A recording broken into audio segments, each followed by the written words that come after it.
So if you can see this huge stack of books behind me here, this month between purchasing new books on Amazon, getting given books for my birthday and from friends, and also heading to a conference where the books were insanely cheap, especially considering how expensive books are here in Australia. $15 a book is unheard of when it comes to theology and Christian books here in Australia. I got a ton of books this month, like way more than I normally do. And I thought, hey, let's do something a little more chill, a little more informal on the channel here, or podcast if you're listening to the audio version, and let's just go through what I purchased.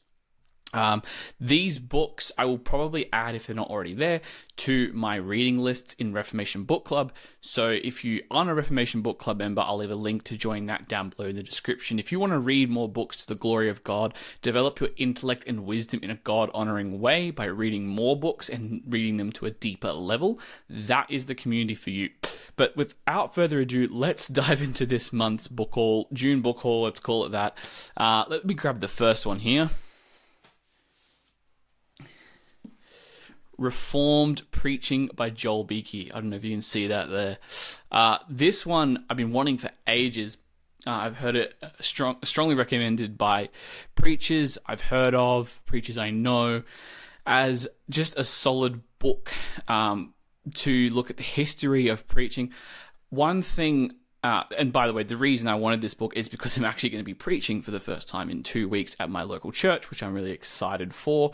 So I'm going to be devouring this one this week. Actually, I just posted in Reformation Book Club that I'm going to be reading this book this week, the first 7 chapters.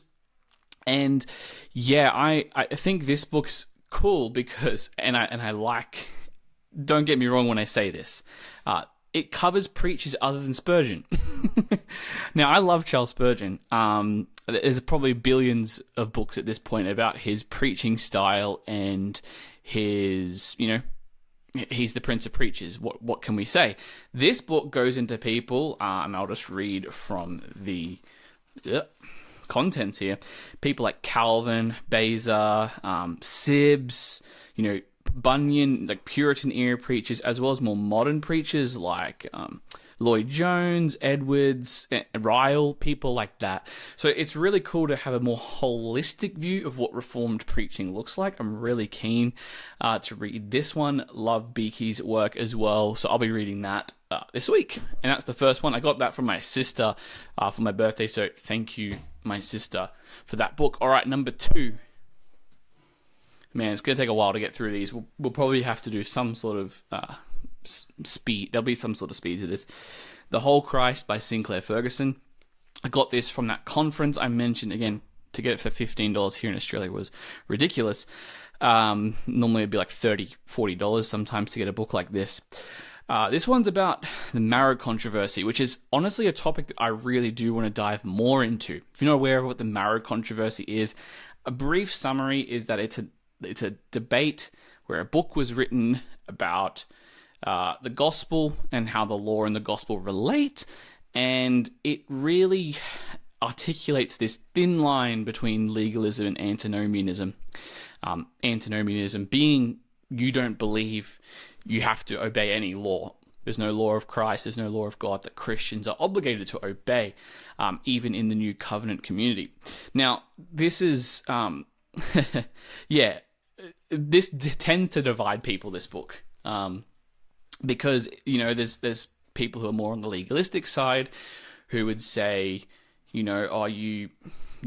you've ever heard of the lordship salvation controversy, that kind of comes into it as well. But there's people who emphasize, at least I could say that word, law or works. And there's people who emphasize grace, or the free grace side of things. And Sinclair Ferguson's analysis, from what I've heard, I haven't read this book fully yet, dives into that. So I'm really excited to check this out. I think the distinction between law and gospel has to be crystal clear, and sometimes it isn't. And thankfully, Scripture does provide a solid boundary, but authors like Ferguson hopefully will give us a more detailed exegesis, looking at historical theology as to why that is the case. So I'm very keen to check out that one. Heard that recommended by some of my favorite pastors and theologians. All right, number 3 is The Forgotten Trinity by James White. Look, honestly, this is a classic that I've just never read. Many people have said this is like the best book on the Trinity that you should read. James White is very good at apologetics. And I've been wanting to read this for a very long time. I just haven't got around to it. There's so many books I want to read that I've heard of. And so, going back to just the basics of the Trinity, I think a big reason I'd love to read this is just to equip myself with more apologetics resources, especially considering so many of the cults and so many of even non-Christians and how they think about God involves a misunderstanding of the Trinity. And I've appreciated James White's debates. I've appreciated James White's apologetics material on the dividing line. And I want to read his classic work. So keen to dive into that one. Definitely an important doctrine to get right if you're a Christian, especially a Reformed Christian. All right, number 4 is The Holiness of God by R.C. Sproul. Sproul is famous for saying that the holiness of God is a much more common theme in Scripture than the love of God. Not that the love of God, of course, is somehow less important. Just because it's mentioned fewer times, it's just as important, I would say. But Sproul's book apparently here goes into the neglected idea that God is holy. And that is just as important as his love, as an attribute of God. So, again, I think this one I really want to read for my less reformed Christian friends who don't necessarily always have a strong sense of the holiness of God. The holiness of God does tend to come from a stronger understanding of the Old Testament, which some traditions lack. And so I want to read this book to equip myself to be able to have those conversations with my friends a bit better and just help them to understand it. Also, I just love understanding the Old Testament more and more these days. I feel like there's so much richness that I'm missing out on, even having been a Christian for 16 years now, actually just the other day. So that's pretty cool. So very keen to read this. Again, a classic one I've never gotten around to reading, but I'm going to read it. All right. Number, whatever we're up to now, 5, Evangelism and the Sovereignty of God. Evangelism is something I'll admit I am ill-equipped in, and I have neglected doing it regularly, I would say, just out of sheer laziness, sin, to be honest. And since becoming a Calvinist, I probably haven't really given, I've given it thought, definitely how evangelism and Calvinism can relate. In fact, there's some great people out there. John Piper is famous for saying Calvinism is actually one of the greatest messages for the unbeliever, because it says they don't have anything to do with whether God chooses them or not. The fact that you were chosen means you can't do anything about it. But I believe he definitely would nod to J.I. Packer on this one. And this is a classic work on evangelism and the sovereignty of God. I mean, the title's pretty self-explanatory. How do you evangelize when God has already chosen everyone who's going to be saved? Well, talks about his means being us, the church, evangelizing and sharing the well-meant offer of the gospel, and I'm very keen to check this one out. I think, probably, if I'm going to assume it's probably a good one for every Reformed Christian to read. We can have that tendency to ignore evangelism. Every Christian is not just Calvinists, but I'm very keen to help read that and hopefully feel edified by it. Another one is a classic work specifically on the 5 points by David Steele and Curtis Thomas. This is one I've heard recommended to me before. I actually put it on our reading lists already because of that. I've read books on Reformed theology that are more contemporary, summarize the 5 points pretty well. On my shelf here, you'll see What is Reformed Theology by R.C. Sproul, a fantastic introduction. But I think I just want to dive specifically into the 5 points of Calvinism a little more. I want to have robust arguments when I'm encountering people in this, but also just have key verses that are coming to my mind, which I hope this book equips me with. There is tons of scripture in this book, like Ephesians, Philippians. I don't know if you can see this page here, but all those little paragraph breaks are like different scripture references. So I'm very excited to be able to just learn scripture and have that in my mind to be able to argue for that. I love that this is a scriptural book that allows you to just, learn that well. All right. That is that one. All right, what do we got next? Religious Affections by Jonathan Edwards. I have never read this book, and I have been meaning to for a very long time. So many books that I want to read that I just never have gotten around to. I think a big reason I want to read this one is one of my other favorite YouTubers, Matthew Everhard. Obviously if you know him, is an Edwards scholar, and talks about this book. Actually says it's not his favorite Jonathan Edwards book, which makes sense. If you're an Edwards scholar, you'd probably know a lot more about him than the average person, so you would have your own favorites. I'm very keen to read this. It's a really nice hardcover, sort of, I don't know if it's actual genuine leather, kind of looks like it might be fake leather, but yeah, hardcover books are hard to come by here in Australia, so I am stoked to read this. I believe it is the full version. I'm not 100% sure on that one, but let me have a look here. Yeah, it looks like it's the full version. So, yeah, again, I think the main reason I wanted to read this is I just appreciate the way Jonathan Edwards thinks about things. His idea of religious affections and how affections, or, you might use the word emotions, although that word can often be misconstrued to mean something else. How that plays a role in the Christian life. That's really what I want to learn from this book. And I always gain something when I listen to something somewhere from the Puritan-ish era. I know he was a bit later than the majority of Puritans, but people still count him as one. So I'm really keen to read that. Another James White book, Scripture Alone. Basically, I just want to get some good arguments for sola scriptura when I'm talking to Catholics, maybe Eastern Orthodox as well. Honestly, this isn't one I'd been hearing about specifically. In fact, there were other books on sola scriptura that I actually had written down to buy before this one, but I saw this one and I was like, I like James White, I like sola scriptura, let's buy it. Again, you can see the price tag on there is $30. Got it for $15, which is crazy here in Australia, so I'm really grateful for that. So again, just want to have some good arguments for it. I've never really sat down and systematically read a book on it, and obviously I believe in sola scriptura. I have enough knowledge of it to talk about it from a basic standpoint, epistemology and that sort of thing. But yeah, I just want to have a more robust understanding so I can talk about it in a debate, or with a non-believer, or with a someone of a different faith tradition, like a Catholic. I have a version here of The Reformed Pastor. Again, as someone who's soon going to be going into pastoral ministry, this has been recommended to me many, many times. Unfortunately, this version was the only one there, and it is a slight abridgment. I think the original is like 700 pages. This one has tiny font in it, but it's about 100 pages, so they've obviously left a lot of it out. Look, I plan on reading this one, and then hopefully eventually one day I will get the fuller version of it. People have their opinions on Baxter, but I think every Reformed pastor, theologian that I've heard recommend has spoken highly of this book.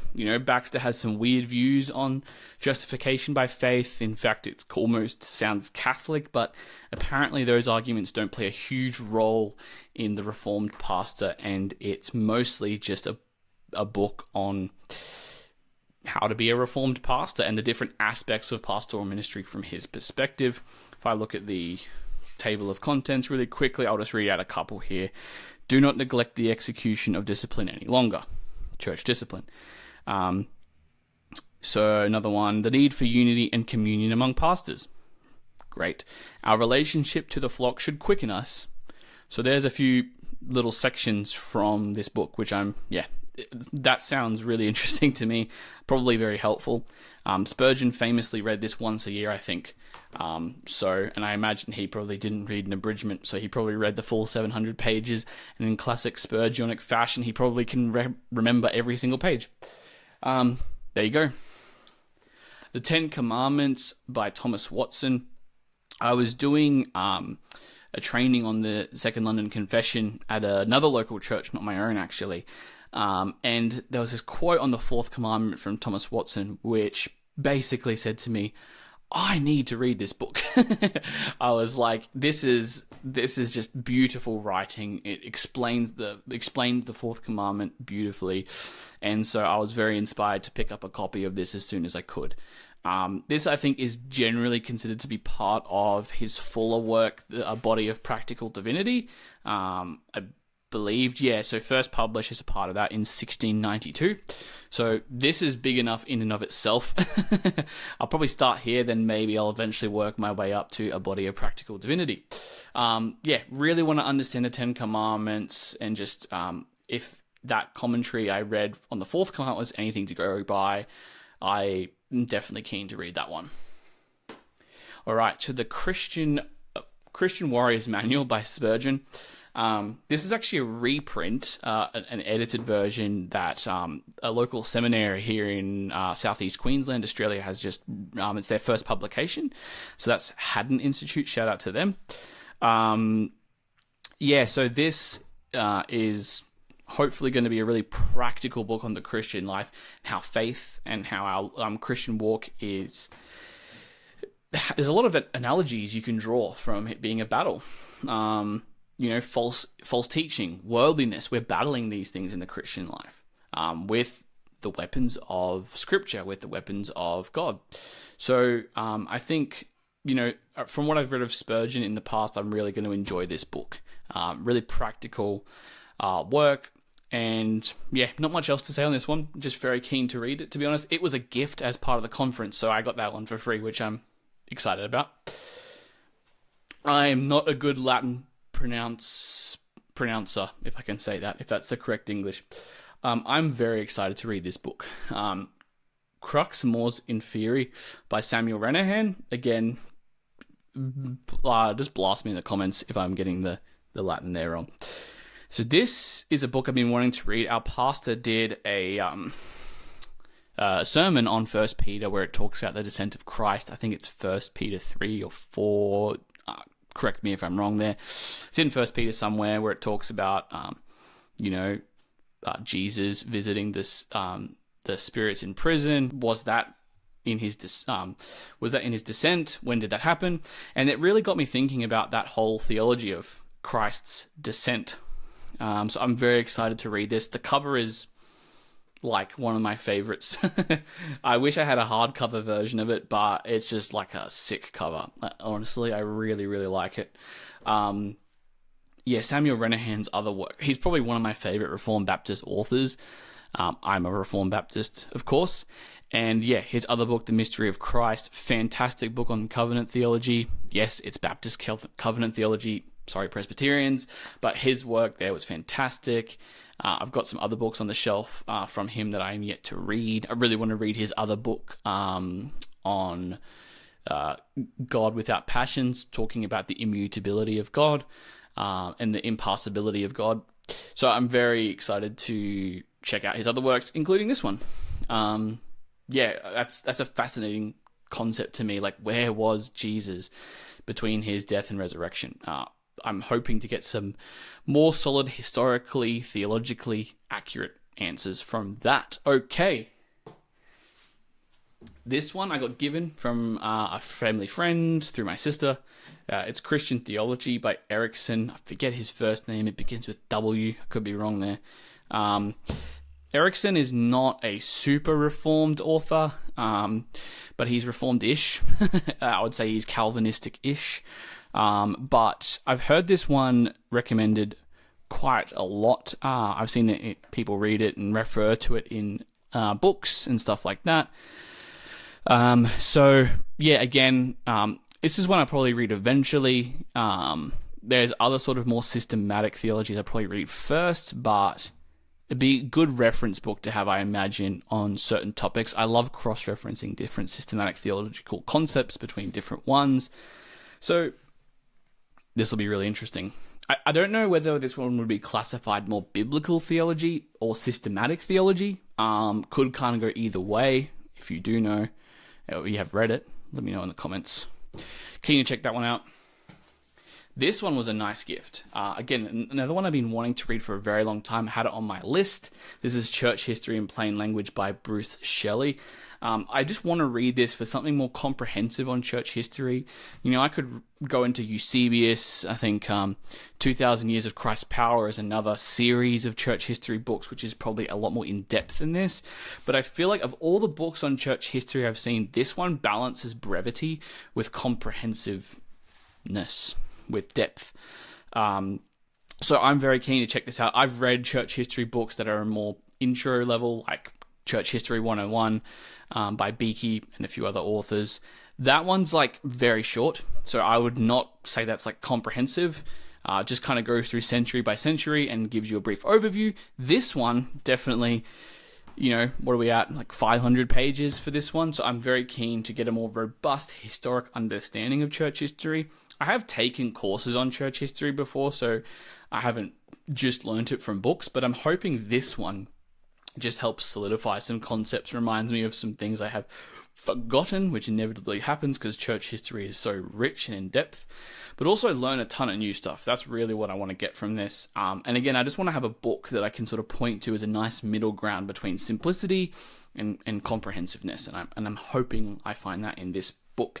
And the fact that it's in plain language, you know, it's probably easier than reading Eusebius, even if some of the modern translations are a bit better. And obviously Eusebius is only the first sort of four centuries of church history, so not exactly as comprehensive with the Reformation and stuff like that. Okay, this book I'm very keen to read. This is A Case for Amillennialism by Kim Riddlebarger. I consider myself an optimistic amillennialist, but eschatology is something I do not have a lot of experience having in-depth study. I've watched videos, I've done my own research online, I've read little bits and pieces of books, but I do very soon want to solidify my understanding of eschatology by reading this book. I actually wanted to buy Kingdom Come by Sam Storms, but it was going to take 3 months, or 2 months, should I say, to arrive here in Australia, because it had to come from, I think, the UK. And I was like, I might read this book instead. This one came within a couple of days because it was here in Australia already. So this one I've heard is a good it engages well with the other views, but also provides a robust understanding of amillennialism. I really do want to read Sam Waldron, who I just had the opportunity to meet the other day, which was really cool at the conference. I really want to read his work on amillennialism as well.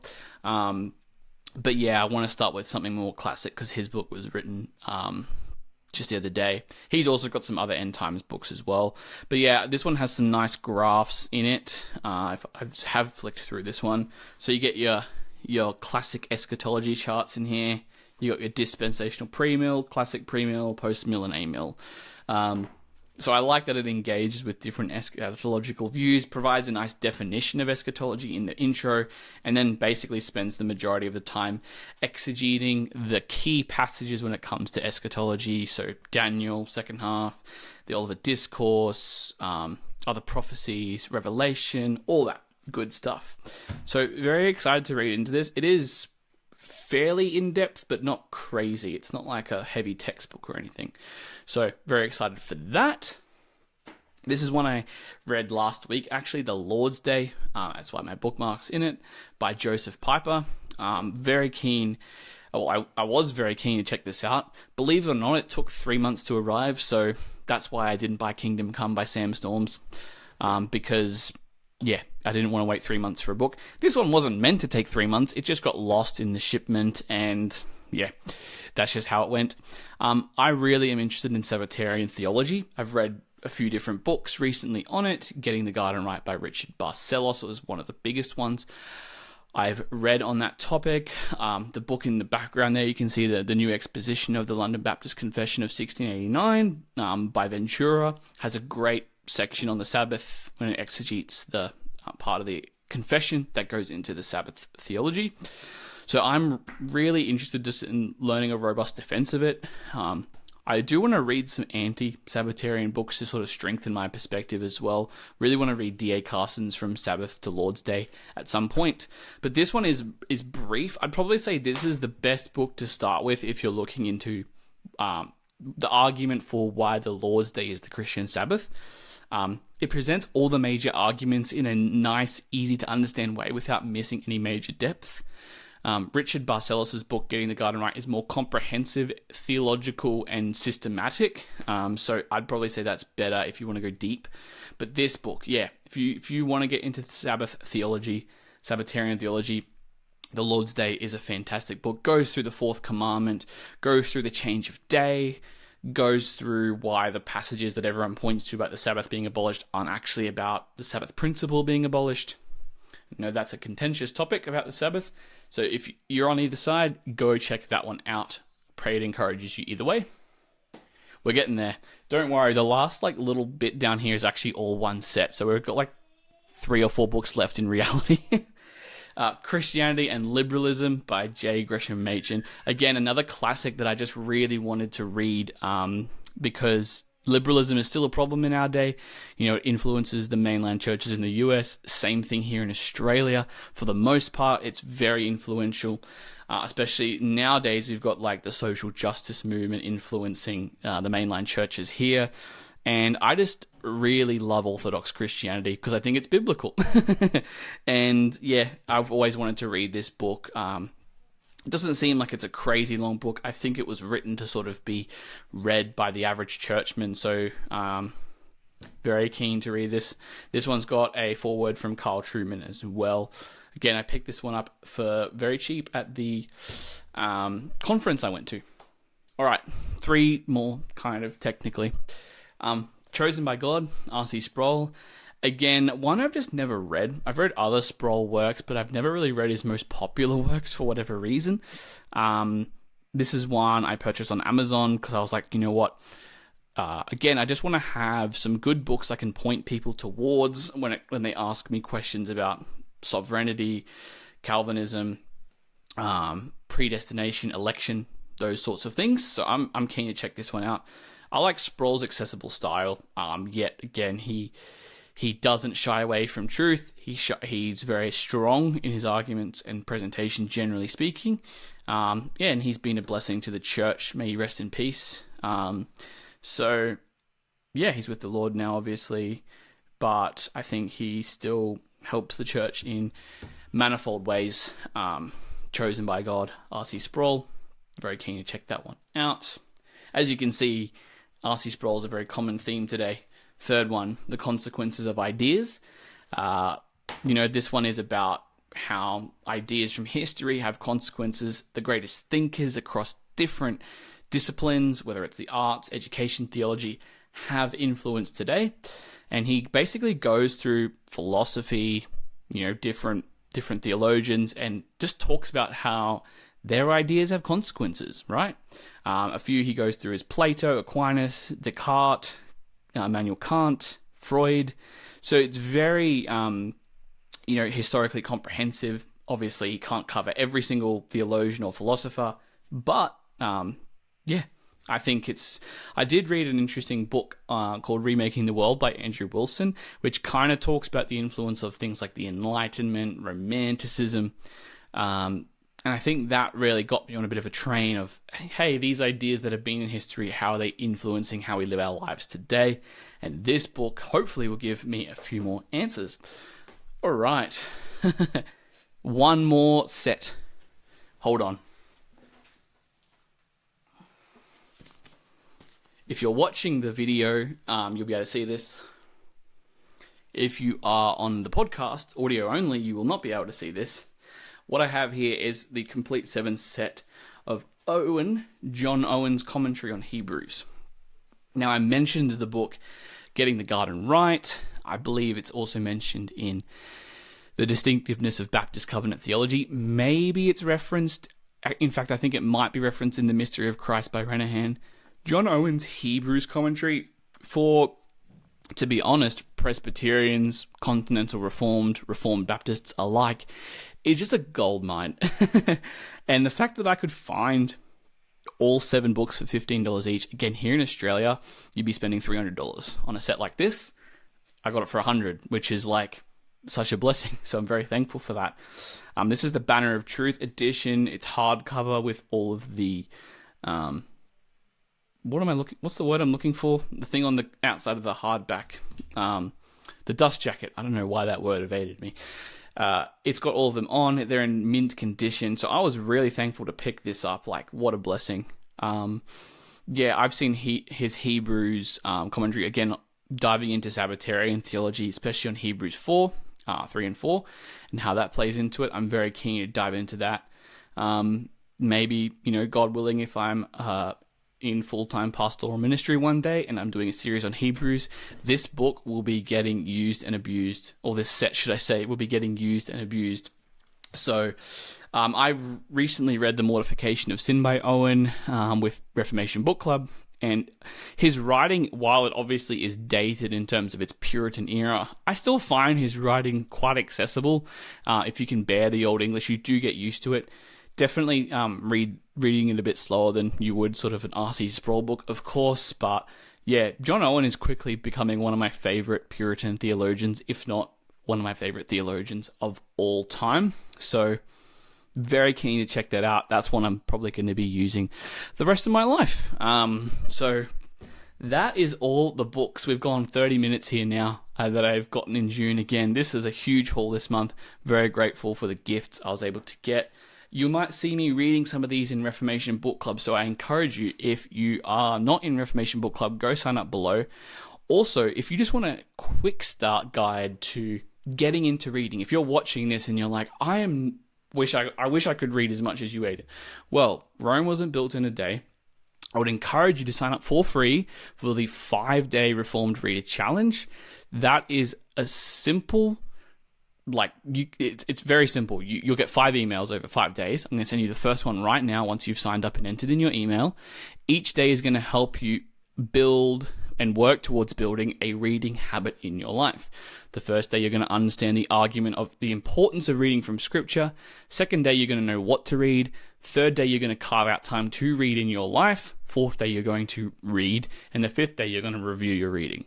And then once you've done that, hey, you're on the path to becoming a solid Reformed reader. So go check that out if you're just getting into it. It's helped over 600 men now. Really want to encourage you to start there if you're just feeling overwhelmed with reading in your life. If you're too busy to read, it will help you out immensely. All right, guys, that's been the June book haul. Hope you guys enjoyed. If you want to see more book hauls like this, please let me know down below in the description, in the comments rather. I don't know if you guys enjoy this or not. If you do, let me know. I'll do more of it. And keep an eye out for more videos later in the week. Trying to upload at least 2 or 3 times a week at the moment. And we will, chat then. Until next time, God bless.